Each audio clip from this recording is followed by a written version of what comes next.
A knight defends the innocent. That's all I did. In the name of the warrior, I charge you to be brave. Has courage deserted the noble houses of Westeros? I will not believe it is so. In the name of the Father, I charge you to be just. Are there no true knights among you? In the name of the Mother, I charge you to protect the young and innocent. This man attacked my son. This man protected the innocent, as every true knight must. Let the gods decide if he was right or wrong. Hello, everybody. Welcome back to Westeros and another episode of Movie Punditry Podcast, where Justin and I are recapping and reacting to A Night of the Seven Kingdoms. This time we are doing episode 3, The Squire, and episode 4, 7. Sir Justin, how are you, sir? Oh, I did not know I was a knight. I love it. Yes, I am. I'm doing quite well, Sir Mike. Doing quite well. And I'm just enjoying the ride that is A Night of the Seven Kingdoms. It is picking up. When you sent me the a text message, because they aired episode 4 a little bit earlier because of the Super Bowl, with that GIF emoji of the chef's kiss, I immediately rushed to watch it. And sure enough, episode 3 and 4 were both chef's kiss in my book. And I'm like, this is really good. Yeah, I think we've gone from being like a little kind of fish out of water buddy journey movie to we're back in Game of Thrones right now. This is pure Game of Thrones right here. And I know we probably talk about it in a few, but I thought it was so proper for when the theme song came on. I said, oh yeah. I will take the Duncan side.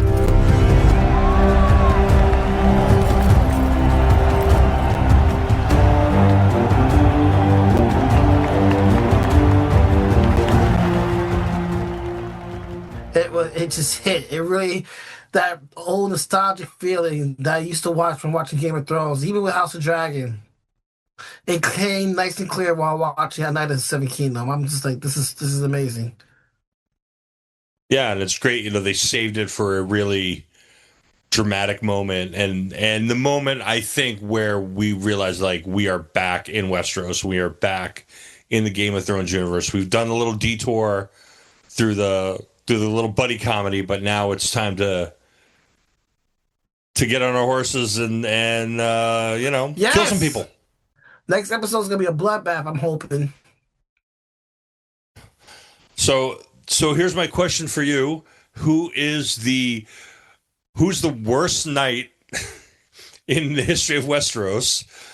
In the running, we have obviously Sir Crispin Cole, we have Sir Merrill Trant. And now I think we have Sir Stefan Fossaway. He's such a... I don't want to say... He's such a D-bag. I would say that. He had me fooled, Mike. He really had me fooled. Because I legit thought during that scene in episode 4 where they're in his tent and he's looking for them because they called upon the a trial by combat of the trial by 7 combat. Oh, I know you know the proper term of it. And he's looking for the 7 knights. And this man says... I will fight for you because it's only honor. Like, he made me actually... So, you know what? I can work with this guy. You know, he was a douche in the previous episode. He was a douche to his cousin. Then to fast forward to that next scene where you see him saying, oh, by the way, you're going to need 2 more squires because I'm out. I'm with the other group. They promised me a lordship. Yeah. I wanted to cuss that dude out so bad. Actually, I was cussing him out from my TV, from where I was. After that whole, you shall not die on my watch, sir. Not cool. Not cool. And well, thankfully his cousin's there to step in, and we get Sir Lionel, Lord Lionel, giving him the oath. I think that was a very special moment. I think we see what's Sir Duncan hesitating because we don't know for sure if he himself was actually knighted. Man, I highly believe, but I thought it was really nice that the lineup Baratheon he came in just to do that, and I'm worried about our new knight, our newly knighted knight, man. If you know Game of Thrones, and I know Game of Thrones, the likable oafs that you like, except with the exception of Podrick, they're not gonna make it, man. So I'm thinking. As someone who has not read the books, I don't know stuff. My speculation is our boy. I don't even know his name, but you guys know him. He's gonna get cut. He's gonna die a gruesome death next episode, and I'm gonna lose my mind. Wow. I think that you can. I don't know. I think you can maybe not worry about Sir Raymond I all that hope much. so, man. And the reason that we know this is because in the time of Game of Thrones, House Fossaway has split, and there's the red apples and the green apples, and that's all I'll say. Interesting. Is this? I know this is not all you're gonna say. I'm gonna speculate based on what you said. I'm wondering if the red apples and the green apples is what we're seeing really right now between these two cousins. Interesting. Well, it certainly might seem like they're not going to get Oh no, along that's it. very well after this. So They. I tell you, George R. Martin. He knows how to make you hate your family members. I'm telling you. He has a gift with that. Either you're gonna make love with them, or you're gonna hate them. Which, by the way, I hope I'm not jumping too far around, but our boy, this is a Aegon Targaryen. So, guys, first of all, the secret's out now. It's officially been out, episode 3. Our boy Egg is shown that he is Aegon Targaryen, and apparently, from what I understand, I saw from the books, and also they said it even in episode 4, is that does I might be crazy, but does Aegon have a little crush on Egg? He says he wants to cascade him and make him his wife. I don't know. That was a little bit wild for me. well, I mean, I think we know that there's a lot of inbreeding going on with the Targaryens in a way, as to what Aegon's proclivities are. Who knows? When you get to be rich and powerful and you're a prince, then I guess you get to explore your options, I suppose, more than most of us do. Oh, I bet he does. I mean, money, like you said, when you're rich and powerful like that, I guess the natural way things tend to bore you. Oh man, but yeah, that just threw me off. But yeah, he's definitely. They say about Targaryens, you flip a coin, you get one sane, one crazy one. He's definitely far side of the crazy. This dude is just like Aegon says, he really does believe that he's a dragon in human form. Yeah, and he's one of these guys who's so you got to remember, like, this is, like we've talked about, this is the age of Targaryens with no dragons, so they are holding on to power through more traditional means. And this is a guy who is looking back and longing for the greatness of what was once the Targaryen dynasty. And he thinks he's kind of living the way. I mean, you can imagine this guy in like the age where Daemon and Aemond and all those crazy Targaryens were riding on their dragons.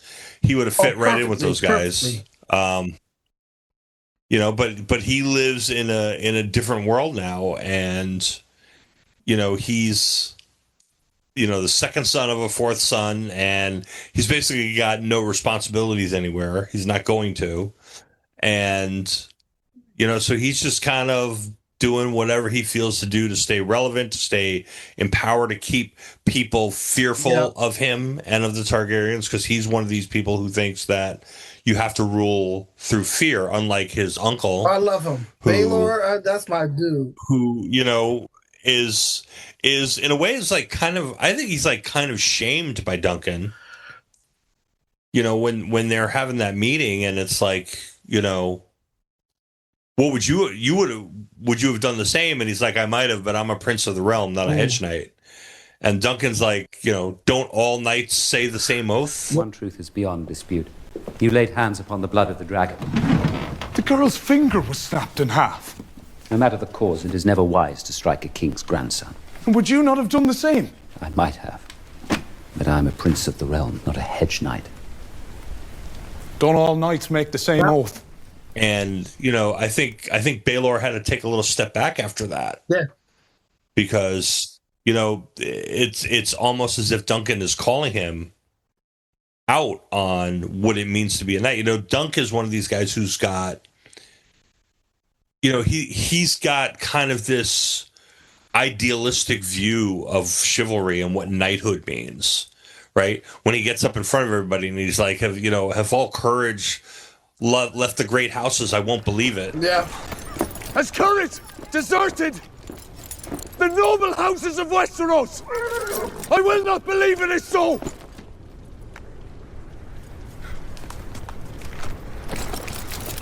And there no true knight among you! Is there not a true knight among you? Like he really expects that these things that Charlton taught him about honor and chivalry are the way things are in the world. And unfortunately, he's going to find out that they're really not in a lot of cases. I think he's been discovering that ever since episode 1, where he was going around the great houses, and just bringing up his own master, his own knighthood's name with these people, and they're acting like they never heard of him and all this stuff. It's just showing you, like, I think it's coming past to what you just said right there. But then, he does find these 6 knights who are willing to stand with him, and we can think about, what each one's reasons are. I mean, we know Raymond's reasons, right? Raymond hates Targaryens, and he's friends with Dunk, so he's going to go there. Lionel is probably, just bored and looking for something to do. But he's also, the Baratheons were one of the stronger houses in Westeros until the Targaryens came. So there's probably a little bit of bitterness there. Obviously Sir Humphrey Harding is a little pissed off at Aerion because of what he did to his horse and the way he basically cheated him on the list. Is he the one with the missing eyeball? No, that's Robin Riceling.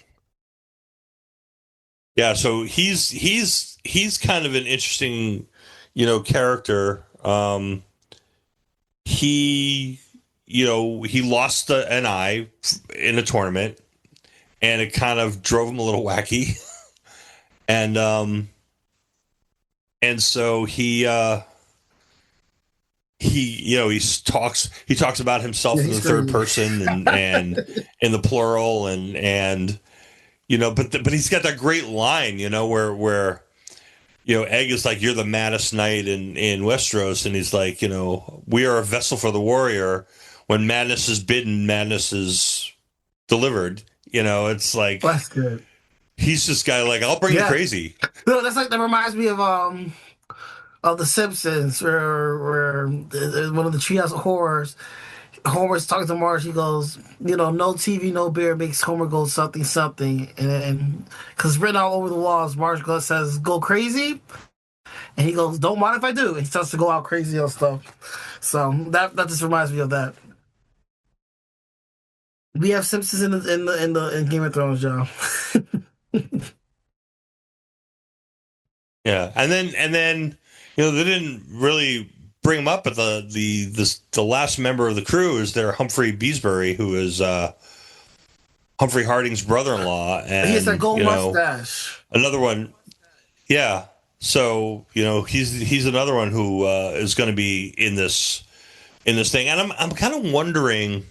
I'm guessing like the next episode is going to be the entire battle, probably. Yeah, I don't think so, because this is like the penultimate episode. The next one is. Yeah, two there's or two three, more. yeah. Two more half-hour long episodes, so there's not a lot left. But there's almost nothing in the first book after the trial ends. Like literally the trial ends, and there's like a couple of paragraphs to wrap it up, and that's the end of the book. So do you think they're gonna finish the book within the season? Okay. Oh, absolutely. They have to. There's nothing left. There's just really all that's left in the first book is the trial. That's it. That's very interesting. I think I'm gonna go back and actually read the book after I watch the show. Yeah, so I would imagine, the next episode, which is called in the name of the mother, I think. And that I would imagine is going to be the trial. And then the last episode, which is called The Morrow, which airs on the 22nd, is probably just going to be like wrapping up and getting us ready for our next adventure, which will be the next season. My understanding is that they're going to try to get it back like in a year. I hope so, because this type of, I feel like this is like a mini series. This is not like an epic, epic tale. Like how, I hate to say that, like House of the Dragon or even Game of Thrones. But I also heard too. Also heard that George R.R. Martin, like when it comes to Dunk and Egg, like he hasn't finished writing all their stories yet. Like I think there's like 5 or 6 more novels that he wants to write of them. Yep. Yeah. No, he's definitely got more stories to tell. He just needs to finish the book, though. Let's settle down, George, on the other books and all your speaking conferences and let's just focus on finishing the book, and then we'll just go. George, we gotta be honest with you, George. You're not that young, buddy. You are not that young, so time's ticking. I agree with my friend Mike here. Let's have a seat and just start writing. Because I want to see, because the way he writes is very different from how these series are going to be. Well, with the exception of House of the Dragon, because that's completed already, and well, yeah, just a exception of that. But from what I heard, that even with Game of Thrones, it's gonna be a very different ending from what we've seen in the series. Yeah. But yeah, I thought so interesting. Interesting. I see they posted like last week that they cast Rowan Robinson, who is a young redheaded actress, for season 2. And there's a very interesting character in Dunk's story, that it's speculated that she's playing a love interest, which would make a lot of sense. A love interest I thought for Dunk. What about Dunk and Tenzel? Tenzel was her name? Well, Dunk maybe Tenzel, yeah, Dunk maybe, has although Tenzel left, leave. But Dunk's got a long life ahead of him, hopefully, and he got that. Possibly a few things, but Lady Rohan Weber is a very interesting character. Well, I'm very interested. Yeah. So if in fact that's who Robinson's playing, it'll be interesting to see her in next season, because, like I said, she's a very interesting character. They call her the Red Widow. She's had 6 husbands. Oh. And she is also, this character is also, her last husband was a Lannister, Gerald Lannister. So she's rich. And she's rich. What's that? She is rich. Well, she becomes rich. Becomes rich. Interesting. Right. Her and Gerald Lannister had several sons, including Titus Lannister, who had several sons, including Kevin and Tywin Lannister. Not the Tywin that we know. Tywin that we know. Oh my God. So this young lady, if this is in fact who she's going to be playing, is actually going to be playing Tywin Lannister's grandmother. Gosh. I love this. This is what I love about these shows. I love how they're connected like that. Oh my gosh.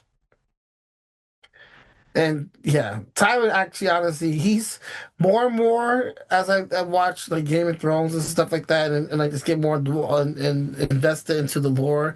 He's becoming more one of my top Yeah. favorite characters. I really do like Tywin Lannister so much. So I'm interested to see if there's any correlation between her character, her personality, or her husband's personality at the time and whatnot. So wait, Right. she was so at one point though she may could have fooled around with Sir Duncan, or they. Oh, Her and Sir Duncan definitely had some type of relationship. okay, Yes. all right. Well, I'm excited. And I'm not saying that was a productive relationship, No, if you I know what I mean. understand. I But understand. Yep. but George Martin has said definitively that we have seen a descendant of Sir Duncan the Tall in Game of Thrones. He won't say who. There, for book readers, there is a pretty good clue. Mike, don't do this to me. I'm telling you right now. After this episode of us doing this, I will go on the internet and do some research and figure out who's heavily implied to be. Yeah. But let's just say that at some point in the books, I think it's book 4, I think. I don't remember. A shield shows up that looks surprisingly like Sir Duncan's shield. So Mm. in the house of somebody that we've met. It's elm. It's like an elm. It's an elm tree, right? With shooting stars. An elm tree with a shooting star. Yep. All right, I'm definitely. Oh, just you wait, Mike. Just you wait. I'm gonna do my research. That's true. I always thought. See, you corrected me in the last episode. I thought because it makes sense. He's tall. She's tall. I thought Brienne Tarth was a descendant of Sir Duncan, but I'm wrong. Yes, no. I'm sorry, you're breaking up there. Oh, I so can't sorry. hear you. I was talking about. I originally thought that. Oh, you're breaking up again. Oh, let me stop talking. Okay. Oh man, I'm gonna. That would be a reasonable I'm guess. gonna. Okay, I'm sorry, everybody. I'm gonna. I'm gonna keep my speculations to myself. I just. Yeah. Mm. I sometimes I learn how to run before I walk. So let me slow it down. Let me start walking real quick before I run. I No, that's fine. but I said this last episode. I'm gonna say this again. Can we just really tip our hats off to these actors, especially that young actor who's playing Egg? He's really killing the role. He's clearly my favorite character, my favorite act in the show so far.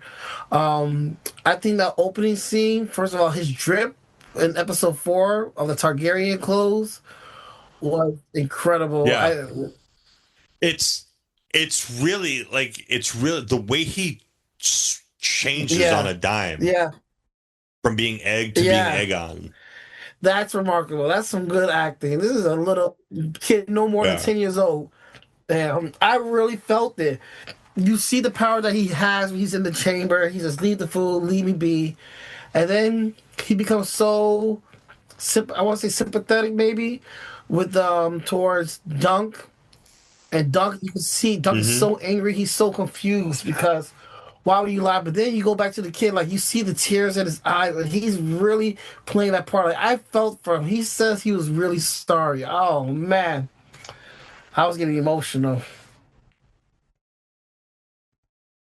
Yeah, but Dunk wasn't letting up Not on him at at all, all. Mike. You know, where he's like, I didn't mean to lie. It's like, yes, you did. Or, I didn't mean to, he's like, yes, you did, Yeah. or you wouldn't have lied. It's I like, know exactly. Yeah, he's like, he was not going to let up on him at he all shouldn't have. until, I'm glad he did because, what he did wasn't right. Ultimately, well, you should have been lying. You should have been doing all. But then he called him out. He says, "Why never told you that I was a stable boy or something like that, or I was a squires. And 'cause, Yeah. if you replay back to the first episode, sure, he never mentioned that. Like he actually's like, "Oh, he's a stable boy," and then he never responded back to him. So that just shows you how smart that little boy is. That boy, he's quick with it. He's quick with it, but Yeah, but even after that, like Dunk was there to yeah, defend him, when he was he's a with good lad. Baylor, and Baylor was like kind of like, oh, get him some wine, don't spill it, and he's like, no, he won't spill it. He's good. He's a good boy. Yeah, He didn't mean any harm. I know that, so it's like he may be mad at Egg, but he's still going to yeah. defend him. Because they're very open with each other. They really develop a good friendship, a good connection. I feel like at this point, Egg probably sees Sir Duncan more as a brother than he actually does his own brother Arion right now, who he really wants to kill. He was really hoping that he would Right. die multiple times. Yeah. Ooh, that's rough. Well, it's clear that he is very he is very not liking No, his brother at this moment. not at all. And yeah.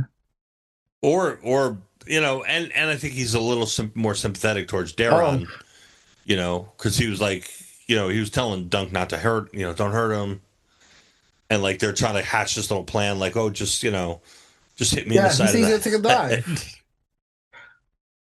And it was so interesting because he had a vision with Dunk, did he not? And he said something about like a dragon's gonna die or something. He had a dream, And yeah. listen, these Targaryens in their dreams. So I think that's very. I think how I always take it when I watch these shows, and if anybody has a vision or a dream, basically that's foreshadow for me. Okay, so that's your foreshadow. Like what's gonna happen down the road. In this case, who's the dragon? I don't know if in this case it's gonna be Arion because he calls himself the dragon, and he said the dragon's gonna die. By the way, people, this is me speculating. I don't know if this is spoilers or not. If it is spoilers, then I'm not good at picking it out. But yeah, I think, but I don't know. Well, there are no dragons, so You are we talking about? According to Arion, I see a dragon with him. what's According that to Arion, there's a dragon with him. within him? Well, yeah, he may at some point he may try to figure that Oh out, Lord, but he is he's definitely one side of the coin he there. certainly is. I like him as a character, but he is just he's crazy, and we need some crazy in some Game of Thrones. Yeah, and speaking of looking ahead or dreams or whatever, I mean, what about that fortune teller with the Oh my prophecy? gosh. I don't remember what she said a bunch about Dunk.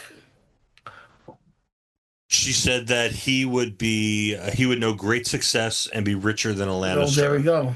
That says a lot because he's from, if I'm not mistaken, he's from Fleabottom, right? He's very low, all this Right. stuff. And then, so thank you for that. Yeah, because as you said that did remind that this it hit my mind. But with Egg, oh, she said that you will be king, but I think he'd be like a horrible king or something like that, or be a mad king. You no. She says you shall be king. You shall die in a hot fire. Worms shall feed upon your ashes, and all who know you shall rejoice in your That's wrath. crazy. That is crazy. Because this is such a so now it makes you think what's gonna happen to make him become such a hateful or a loath man, you know what I mean? So, well, I would put it to you this way. People hate people for a lot of They do, Mike, reasons. they sure do. So if you have good intentions, you will hate an evil man. But if you have evil intentions, you will hate a good man. If that's not a Facebook status, I'll tell you, that is really good. And it makes sense. So, wow.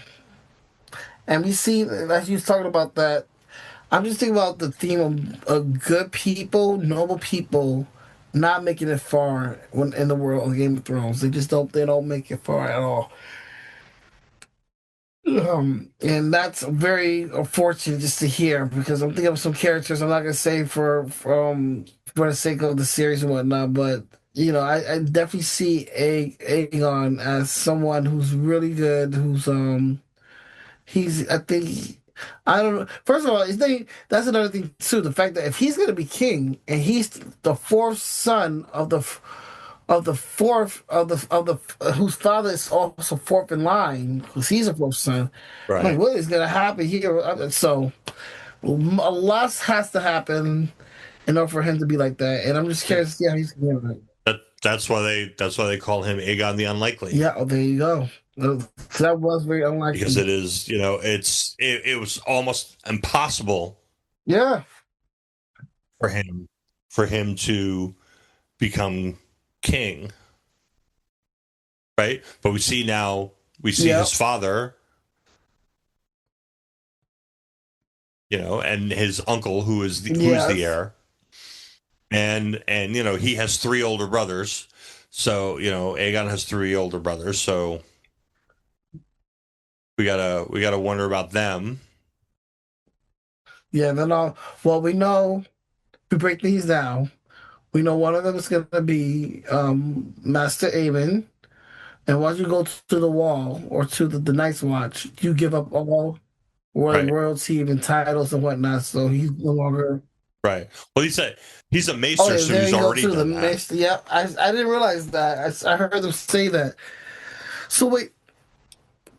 So when you become how you say a maester? When you become a maester, yeah. Do you give up? But are you celibate? Yeah, maesters take similar oaths to, like the Kingsguard or the Night's Watch. They take oaths of, no families, no lands, no families. Oh, father, Samuel no children. Tarly. The same type of oaths. Did somebody tell us to Samuel Tarly? Well, I think they're rewriting some of the rules there. So. I mean, technically, Little Sam's not his child, so. Yeah, but you remember the last episode. Spoilers, y'all. That is true. Mm-hmm. Yeah. So, like I said, I think they're rewriting some of the rules. I think you're right, Mike. I think they are rewriting it. So, well, this fits us better anyways. And proceed to do so. I mean, if they can, if the North can split off and become its own kingdom. They sure did. If a woman can be Lord Commander of the the Kingsguard, then pretty much I think Sam can have a little side piece there. Oh man, that's funny. All of that is very funny. Oh man. I think. Oh, go ahead. All right. Go ahead. I'll just say that I think we're in a very good spot overall when it comes to A Night of the Seven Kingdom. I was worried because, like you said, it's very lighthearted compared to the other series that we have that are in the Game of Thrones lore. But after this previous episode, it's Game of Thrones. It's Game of Thrones, and knowing what's coming, this Trial of the Seven, I would imagine it's going to be very Game of Thrones. It's giving very much Oberyn Martell. Like the same feeling when he told Tyrion, and that was such a crazy episode because Jaime couldn't be Tyrion's champion, Bronn couldn't be his champion. He literally had no one up to the last moment where you least expect somebody to come. He has Oberyn. He says, "I will be your champion." I'll fight for you. Yeah. And then we get the same thing right here. Like I feel, I got a high. I got a high with him, and I got a high when Baelor Targaryen came out.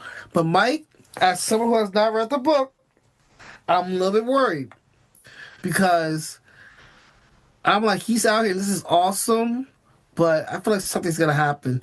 I feel like this could also even be an opportunity for someone like Maelord, his brother, to secretly plot and take advantage and actually kill Baelor. You know, this is me just thinking right there, because that'll be one step for him being closer to taking the throne. So I'm very curious about that. Yeah, that's true. With Game of Thrones, y'all. That's true.